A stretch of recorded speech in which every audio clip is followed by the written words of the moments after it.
Hello everyone. स्वागत अभिनंदन एक बार फिर से आपके अपने प्यारे YouTube channel nursing job update पर। जी हाँ प्यारा दोस्तों, आरआरबी स्पेशल एमसीक्यू की पॉइंट क्लास आज आपकी नंबर 4 रहने वाली है। प्रीवियस 3 क्लासेज ऑलरेडी हमने डिस्कस कर ली हैं। आपने अभी तक नहीं देखी हैं तो चैनल पर विजिट करके वो प्रीवियस 3 क्लासेज ज़रूर देखें। और आज की क्लास नंबर दोस्तों 4 आपकी रहने वाली। क्लियर चीज़ है।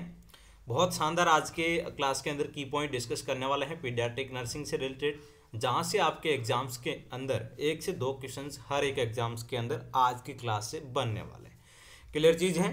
तो बिना टाइम वेस्ट किए आज के सेशन को स्टार्ट करते हैं। आज के सेशन का फर्स्ट की पॉइंट आप सभी के स्क्रीन पे दिख रहा होगा। तो दोस्तों आप सभी से रिक्वेस्ट है कि यदि आप चैनल पे फर्स्ट बार विजिट कर रहे हैं तो आपकी अपनी प्यारी YouTube family nursing job update को कहीं ना कहीं और अच्छे ग्रो करवाएं, ताकि आप सभी लोग इसको सपोर्ट करेंगे तभी हम आपके लिए मेहनत कर पाएंगे और बेहतर से बेहतर कंटेंट आप तक डिलीवर कर पाएंगे। चैनल को सब्सक्राइब करके बेल घंटी के निशान को ऑल पे प्रेस कर लें। और टेलीग्राम चैनल आपने अभी तक ज्वाइन नहीं किया है तो ज़रूर ज्वाइन करें। लिंक आपको डिस्क्रिप्शन बॉक्स में दे रखा है। वहाँ पे दोस्तों 14.6K के अप्रॉक्स कैंडिडेट ऑलरेडी जुड़े हुए हैं। दैट मीन्स यूट्यूब से ज़्यादा टेलीग्राम पे हैं। टेलीग्राम पे यूट्यूब से ज़्यादा इसलिए है क्योंकि यहाँ पे पल पल की अपडेट, वैकेंसी की अपडेट हो, डाटाज हो, नोट्स हो, कोई भी क्विकली जो भी चीज़ होती है सबसे फास्ट सबसे quick India's most trusted Telegram channel nursing job update पे हम अवेलेबल करवा देते हैं। तो दोस्तों आप सभी लोग जरूर ज्वाइन करें। चलिए दोस्तों बिना टाइम वेस्ट किए आज के सेशन को कैरी ऑन करते हैं। बहुत ही शानदार आज का ये सेशन होने वाला है। फर्स्ट की पॉइंट रहने वाला है कि post natal period. Post means बाद में, नेटल मीन्स जो आपका neonate, that means after delivery जो ग्रोथ होती है उसकी कौन कौन सी स्टेज रहने वाली है उसके बारे में अपन डिस्कस करने वाले हैं आफ्टर डिलीवरी। क्लियर चीज़ है। सबसे पहले नियोनेट की बात करेंगे तो नियोनेट का जो पीरियड होता है वो 0 to 28 डेज तक का रहने वाला है। दैट मीन्स 4 वीक तक का जो पीरियड है वो आपको नियोनेट के अंदर कंसिडर किया जाता है। क्लियर चीज़ है। नियोनेट या फिर न्यूबॉर्न भी आप बोल सकते हैं। चलिए नेक्स्ट वन बात करें तो नियोनेट के अंदर 2 स्टेज आ जाती है आपकी अलग अलग। फर्स्ट स्टेज आपकी रहने वाली है अर्ली नियोनेट, उसके बाद में सेकेंड वन आपकी रहने वाली है late neonate. Early neonate and late neonate. इसमें दोस्तों आपको क्वेश्चन पूछा जा सकता है एग्जाम्स के अंदर कि अर्ली नियोनेट का जो टाइम पीरियड कितना होता है, फर्स्ट 7 डेज या फिर फर्स्ट वीक या फिर फर्स्ट 7 डेज का जो पीरियड है वो आपका अर्ली नियोनेट कंसिडर किया जाएगा। क्लियर चीज़ है।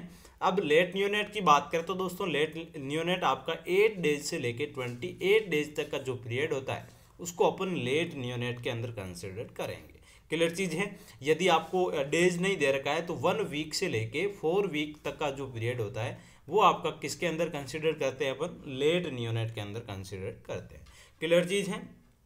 अब नेक्स्ट वन दोस्तों डिस्कस कर लेते हैं। आपका सबसे फर्स्ट वन आपका हो गया है नियोनेट। उसके बाद में जो सेकेंड आपका रहने वाला है इन्फेंट जो पीरियड होता है वो आपका 1 ईयर ऑफ द लाइफ, 1 साल तक जो पीरियड होता है उसको हम इन्फेंट बोलते हैं। डेज के अंदर बात करें तो 21 डेज 28 डेज तक का तो आपको नियोनेट हो गया। इन्फेंट का जो पीरियड होता है वो 29 डेज से लेके 1 ईयर या फिर 12 मंथ तक का जो पीरियड होता है उसको अपन किसके अंदर कंसिडर करते हैं, इन्फेंट के अंदर।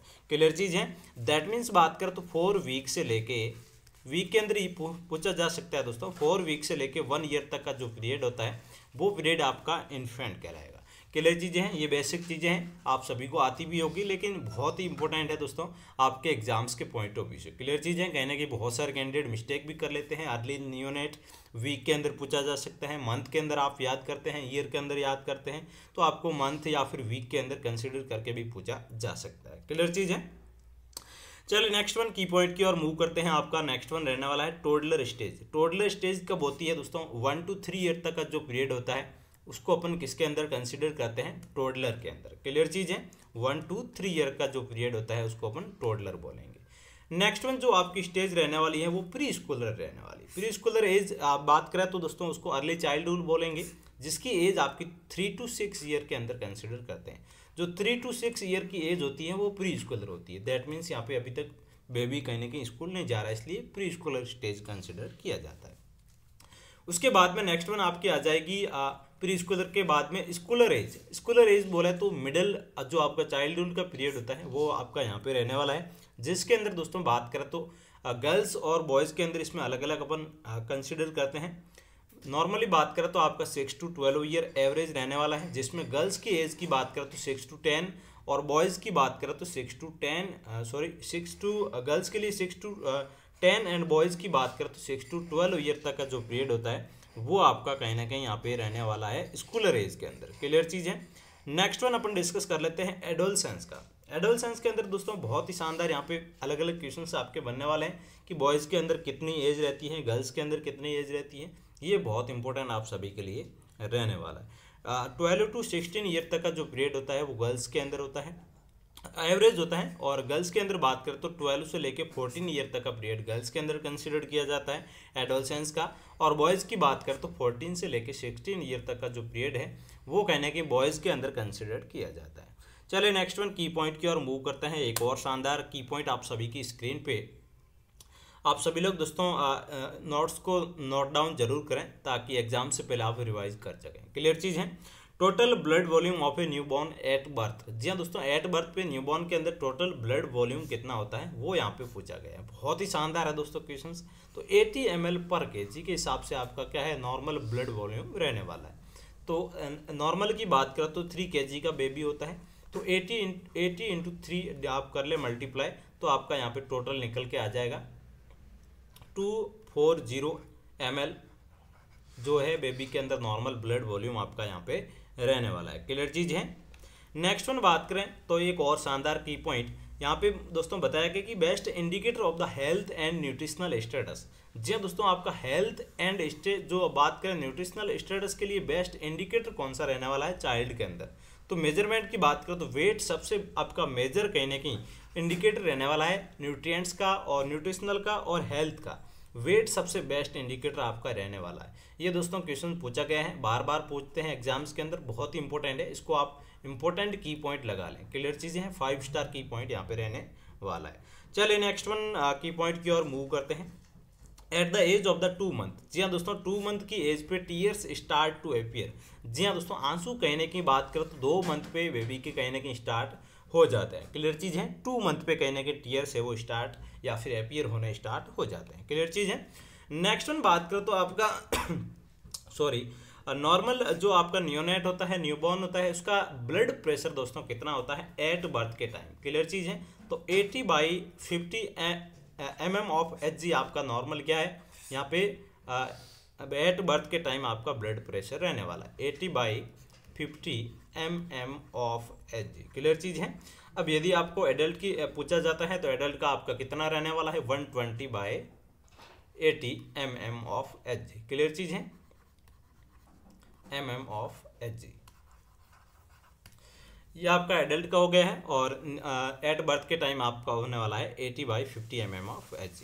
नेक्स्ट वन दोस्तों बात करें तो यहाँ पे ब्रेन का न्यूनेट के अंदर कितना वेट होने वाला है। ये बहुत इंपॉर्टेंट की पॉइंट रहने वाला है कि the weight of the brain in neonate is 300 gram to 500 gram. Clear चीज़ है। कितना वेट आपका रहने वाला है 300 से 500 ग्राम एट बर्थ के टाइम न्यूनेट के अंदर वेट रहने वाला है। यदि पूछा जाता है कि वेट आपका डबल कब हो जाता है, दैट मीन्स बात करें तो आपका 800 से लेके 1000 ग्राम आपका वजन कब हो जाता है 1 kg के अप्रोक्स, तो 1 ईयर पे कहीं ना कहीं वेट देखने को मिलता है। दैट मीन्स डबल आपका हो जाता है 1 ईयर पे।